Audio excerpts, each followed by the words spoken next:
Hello and welcome to the FEZ show. It is the 10th of August 2020 and we've already had 4 races, but a champion has been crowned in Antonio Felix da Costa, who has just been stunning, picking up 3 wins, obviously one in Marrakesh, 2 in Berlin. He's also finished. He's got 3 third place, 3 second place finishes. Sorry. So he's just been absolutely dominant this season, and becoming a champion, the earliest ever champion in Formula E history. And with me to discuss what's happening over the last 4 races is Edward Hunter and Jack Pickering. Morning, boys. Good morning. Morning, Jack. Morning, Pico. Mate, it's just, both of you, it's been an absolute thrilling 4 races, and I can't believe how different those 4 races have been, and we'll get onto that in a moment. But, Ed, Antonio Felix da Costa, what a season he has had. Obviously, with the post-race shows, we've heard a lot from Jack, so let's get your opinions on it.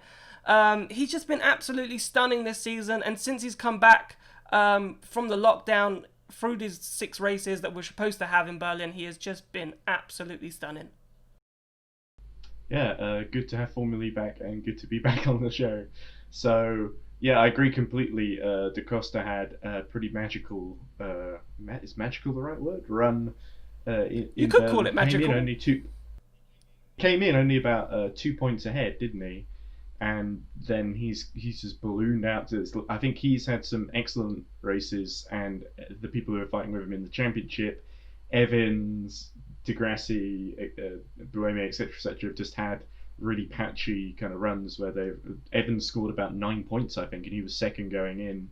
So but Da Costa did everything right. I think full credit to Techeetah and Mark Preston as well. They've clearly built an excellent car that has brilliant energy management, or at least the pace enough to make up for any energy management deficiencies that it might or may not have. It definitely is one of the best cars out there, and you have to say Da Costa made great use of it, better use than his teammate Verne, and that's one of the reasons why he's champion. It took him a little bit of time, I think, at the very beginning of the season to bed into the team, but a few races in, he was never really off the podium, apart from maybe one time in Berlin where he came fourth and just missed out to Jev.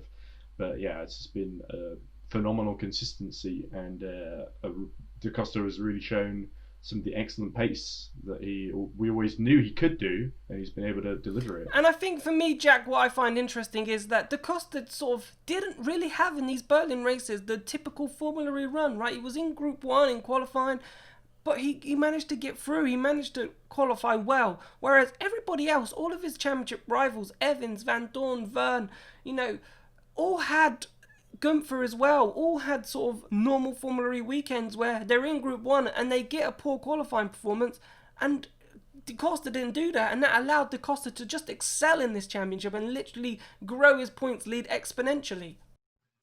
Yeah, he's just had the absolute best run in Berlin. He only missed one Super Bowl session, which was on Saturday, and yeah, he's just been so good, because there's only one time, which was on Saturday, that he didn't top the Group 1 sessions, and yeah, we say that Berlin is a track that Group 1 doesn't affect much.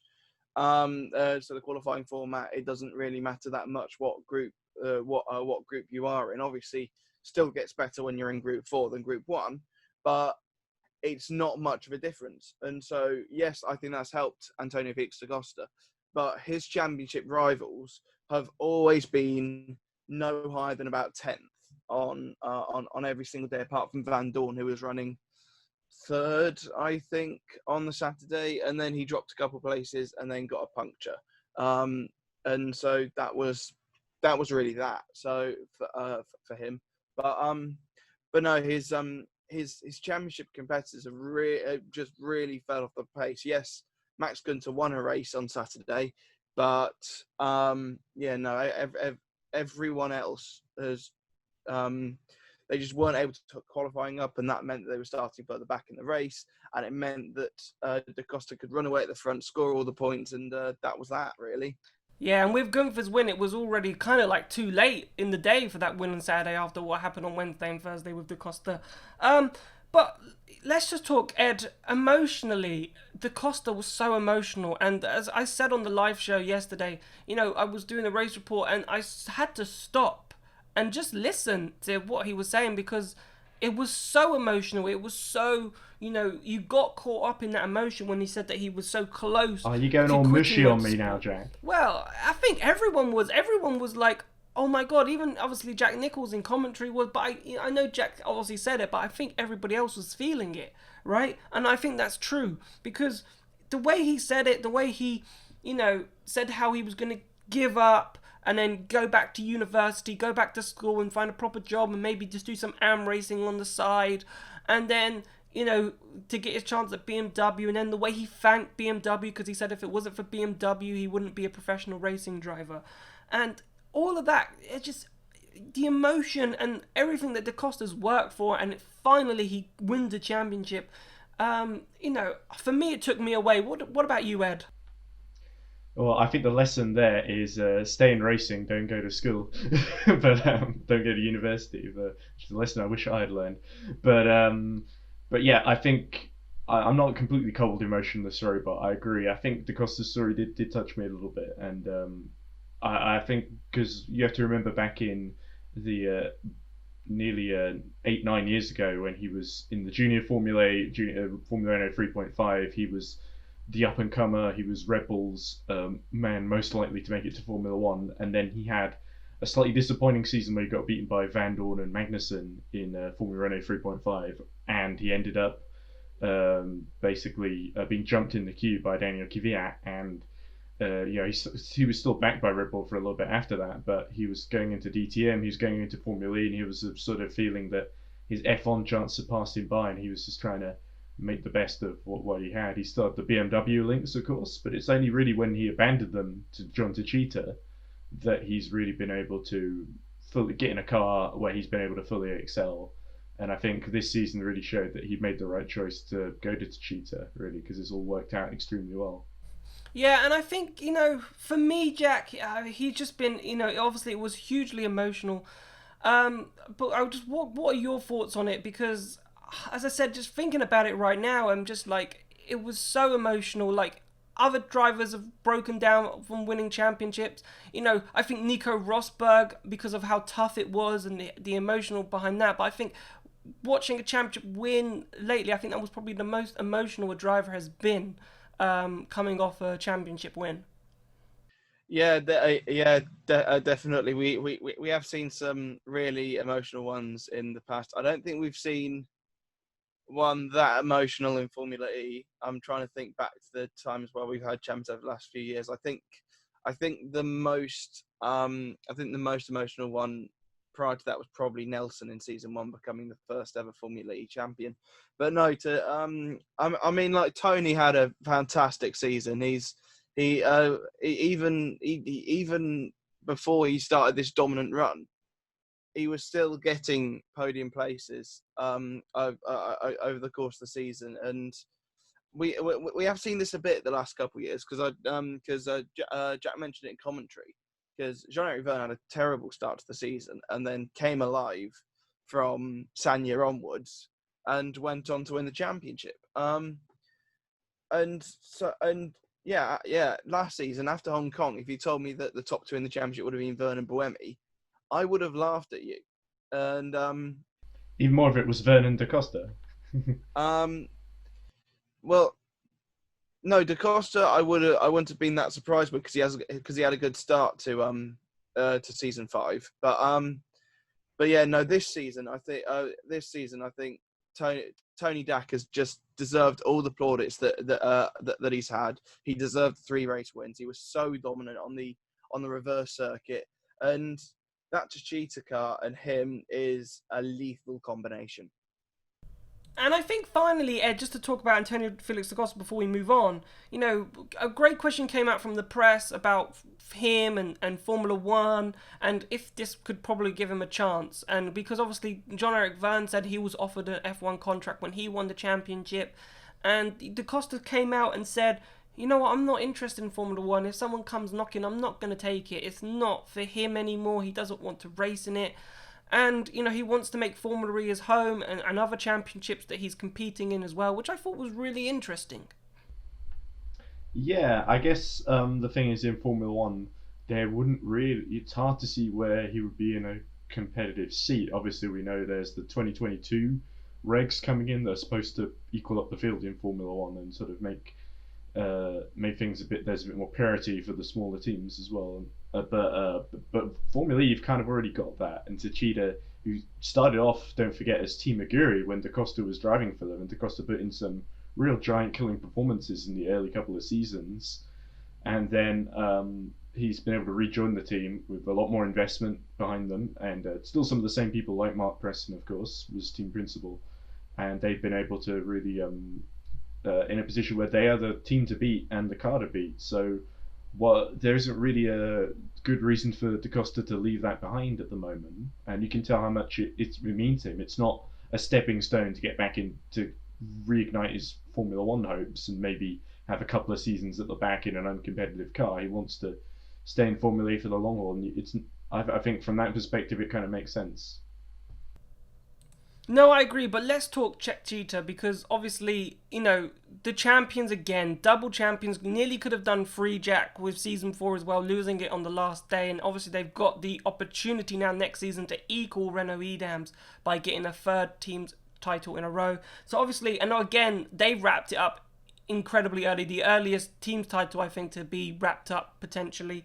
But who is going to stop them? Because at this precise moment, Jack, we were talking about it over the last couple of days. Oh, look, BMW back in the fray with Maximillian Guenther. Maybe they can, make a late surge. All Jaguar at the beginning, they looked like the most competitive team. And then Nissan came out of nowhere on Sunday and looked like the strongest team behind Techeetah. And we need at least one or two teams to be as consistent as Techeetah are. Because at the moment, the teams behind Techeetah are not consistent. One race they're good, the next race they're bad. Whereas Techeetah with both drivers are super consistent. So, I don't know who's going to stop, because the field is so strong, Jack, in terms of who could stop them. But I really and truly, going into next season, they need to become more consistent, because Techeetah will stay consistent. Yeah, I've got a feeling that Renault Edams might have won the team's championship the same sort of time in season 2, because that was a really dominant year for Boemi, and the same with Nico Prost was a fantastic number 2 that year, but don't quote me on that, I could be wrong. But yeah, I think but yeah, Techeetah, they've clearly found something over lockdown that has just accelerated them further and further ahead. The thing is with Formula E is that you don't really know what's going to happen next. Yes, the last few days we've gone like, yes, okay, Techeetah at the front, everyone else behind, Neo at the back. But still, I think that this won't be the status quo going into season 7 as well. I reckon that they've suited the car up really, really well for Berlin. And yeah, so when we head to Santiago in season 7, I don't think it will be the same. I think with the changes in driver lineups, with the progression teams will make over the summer, I think that they will. I think that they won't be swallowed up into the pack like Mercedes were in 2010 after the Brawn GP triumph. It's not going to be like that. But I still think I still think they'll be at the front. But we'll see Jaguar next year with Mitch Evans and Sam Bird. Porsche have signed we believe they've signed Wehrlein. We've been saying this for the past 2 months now. We still believe that they've signed Pascal Wehrlein. So with these bolstered lineups for these big manufacturers, it might become extremely close towards season 7. Yeah, and just to answer the question about the season 2, so I just looked it up while you were talking. So Renault Edams won it by 50 points, but I think it went into the final 2 races of the season. They may have won it just prior. Oh wow! I didn't realize they won it that late. It was a 50-point gap between them and Audi. That season. After Berlin, or... So after London. Yeah, I was pretty sure they secured it on the last day. I don't remember that. Same as Buemi winning the drivers that year. Okay, I was thinking Prost had a good season that year. So. And obviously, figured about just going back to the emotional championships very quickly. That was quite emotional for Buemi because obviously he won it in the pits after being crashed with Lucas Di Grassi on that day. So that was pretty emotional. The thing is, Jack, I think you're right. I think it is going to be incredibly close next season. And obviously with it being a world championship, I'm expecting the likes of Mercedes and Porsche to make that next step. And if you look at the drivers that they've got as well, De Vries, I think, has come alive so far this season. And especially post-lockdown, he's been super quick. And if Van Dorn can sort out his qualifying, Ed, I think Mercedes could be there, and you expect Audi to make a better powertrain and take a step forward, and BMW as well with Guenther and Sims, if that's their lineup going into season 7. You'd expect them to mount a challenge. Nissan as well, because they look so quick. And I'm saying all these teams, Jaguar as well, you're expecting one of them to make a challenge, but can they mount a consistent challenge? And that's what I think the big question is going into season 7. Yeah, I think you're right there, and I guess Nissan sort of stand out because EDAMS were the one who won the first three teams titles, so there's a sense of them having been dominant before. Audi's all won it in the constructors in season 4 very narrowly. The only ones to sort of narrowly beat Cheetah in a sort of title fight, so they've got that going for them. Even though Audi had a pretty difficult season this time around, Di Grassi was still able to get a few good results, and Rast will hopefully get a bit better, even though he's a new driver. And of course, if the Audi powertrain is anywhere near, race-winning dominance, then that bodes well for Envision Virgin, who of course have got Nick Cassidy and Robin Freins. And Robin Freins, we saw very nearly won the race on Saturday, and he just got beaten by Maximillian Guenther.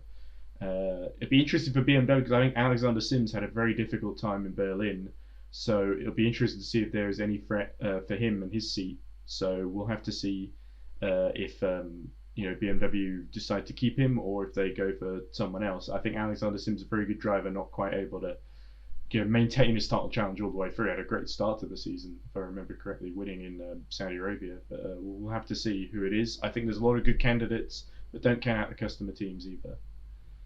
Well, yeah. When you're speaking about Freins there, I just had a thought because I remember thinking when the results came up, is 0.128 the biggest?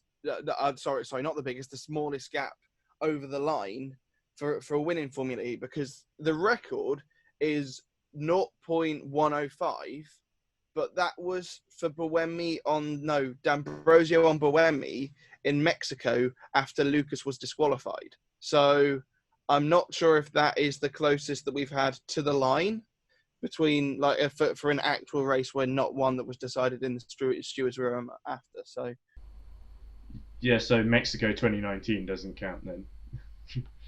Well, yeah, but I think there was a bigger gap between Wehrlein and Di Grassi on the line, I think.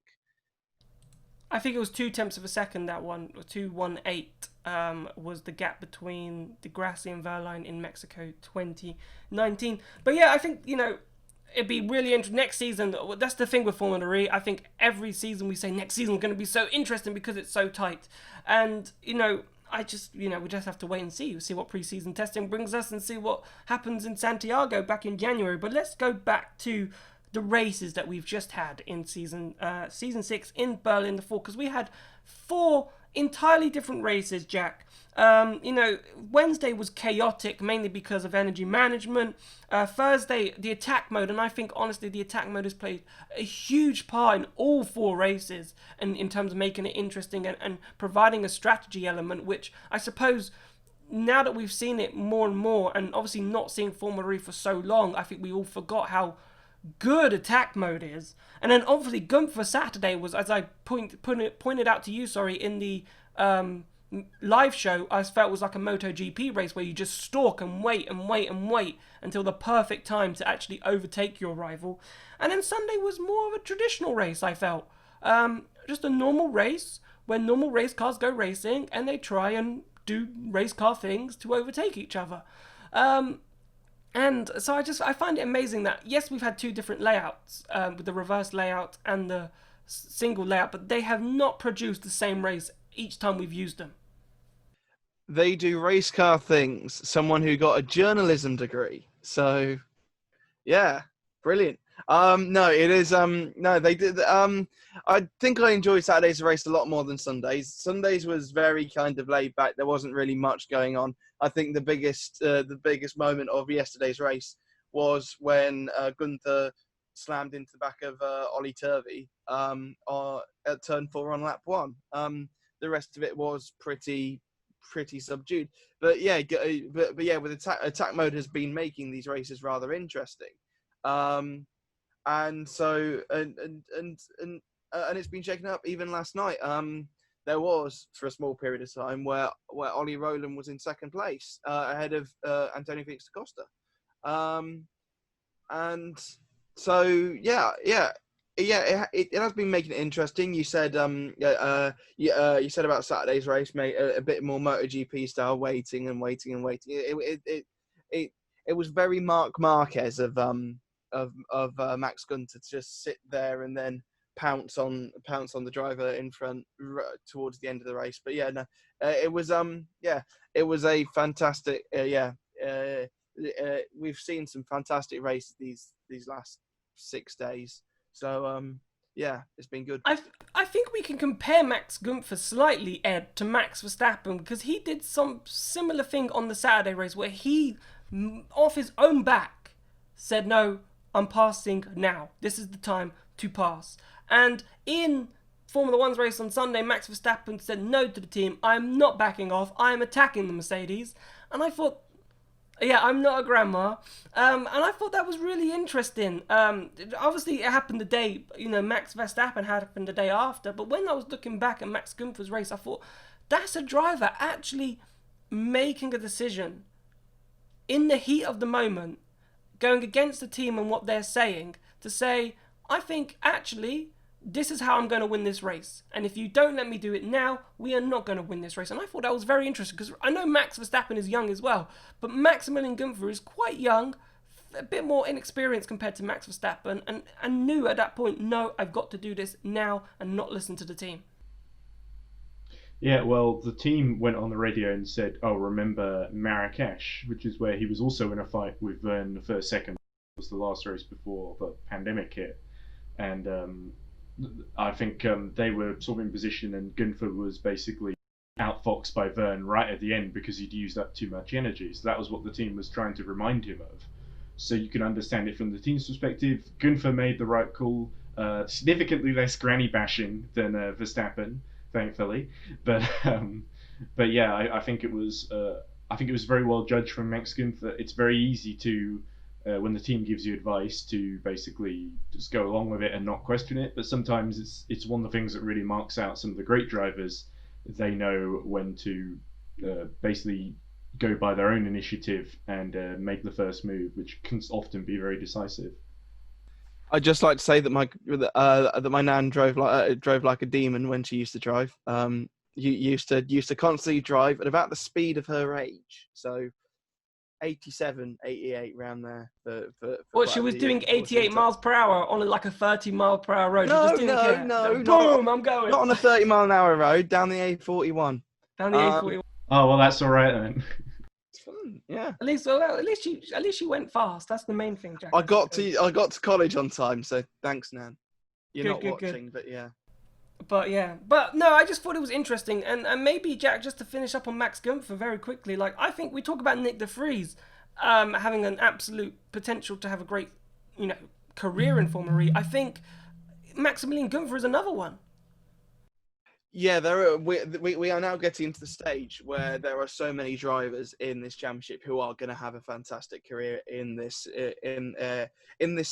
series. So we got Max Guenther, we got Nick de Vries.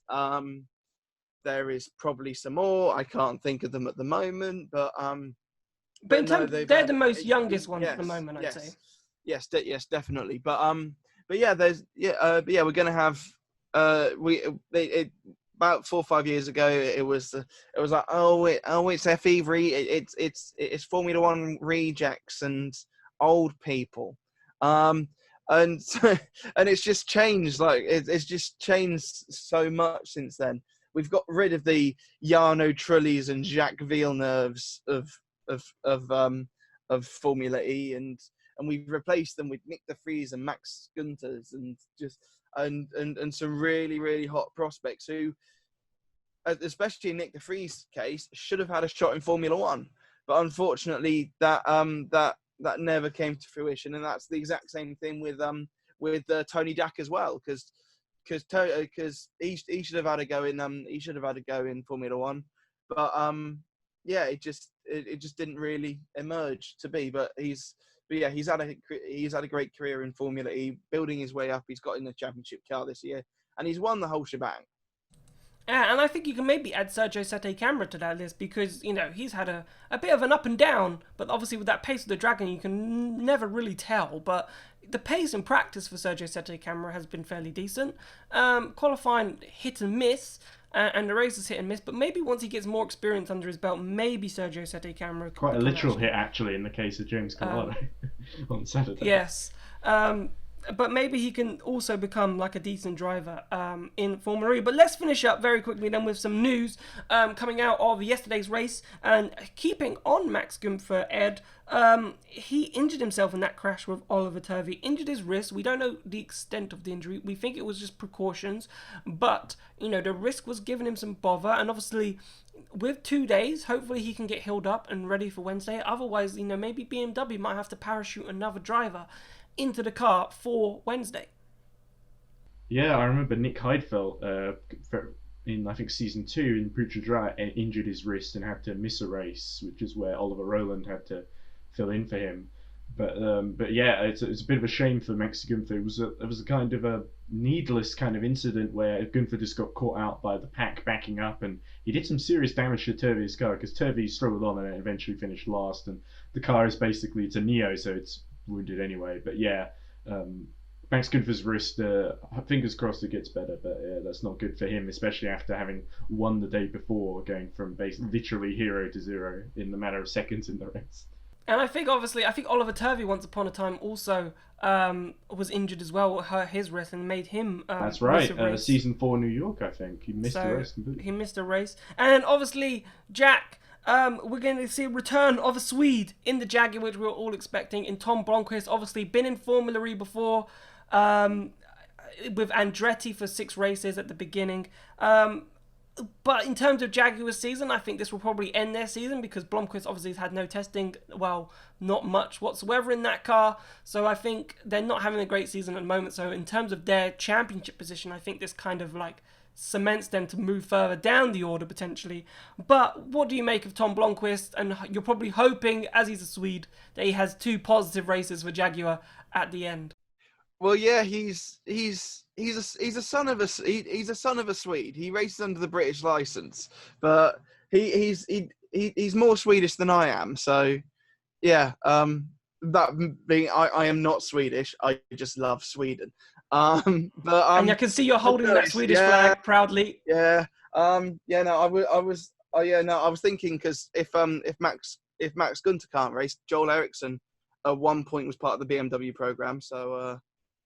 Yeah, but no, Tom Blomqvist, I'm quite excited about. He had a decent couple races when he raced for Andretti, but he never properly got into the groove and was replaced, I think, a little bit unfairly by Stefan Sarazan at the end of season 4. Yes, it will take him. I'm not expecting much from him. I think if he qualifies in the top 20 in the first race and then maybe top 15 in the second race, that would be good, and then just fight for the midfield, and I think that might be best for him. But I'm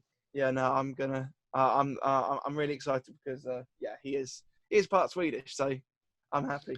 Nice. I suppose the only good thing for Tom Blomqvist is that it is a new track, so maybe it's a new track for everybody, so maybe they'll have to figure something out in order to get a good result. I think maybe he might have a small, tiny advantage to have a better race, potentially. But boys, thank you so much. We've come to the end of the show. Thank you so much for being on. Thank you. It's been a pleasure, Jack. And remember to keep an eye out for the Formula E Zone website at the moment, because lots and lots and lots of stories are coming out during the day of all the sort of implications that came from the last race that we just had on Sunday. If you're really enjoying these videos and enjoying our content, you can also go back and have a look at the post-race shows that we've done, and you know, there we give all the information on what the drivers are saying at the end of the race. So come and join us on Twitch for that. It's been a lot of fun also interacting with you on Twitter with that, on Twitch with that. So please remember also to like and subscribe to the video if you're enjoying the content. If you want to also come and join our Discord channel, there's a link below in the description. Come and join the Discord channel if you love talking Formula E. We'd love to talk to you in there. But thank you so much for watching. We will see you very soon. Goodbye.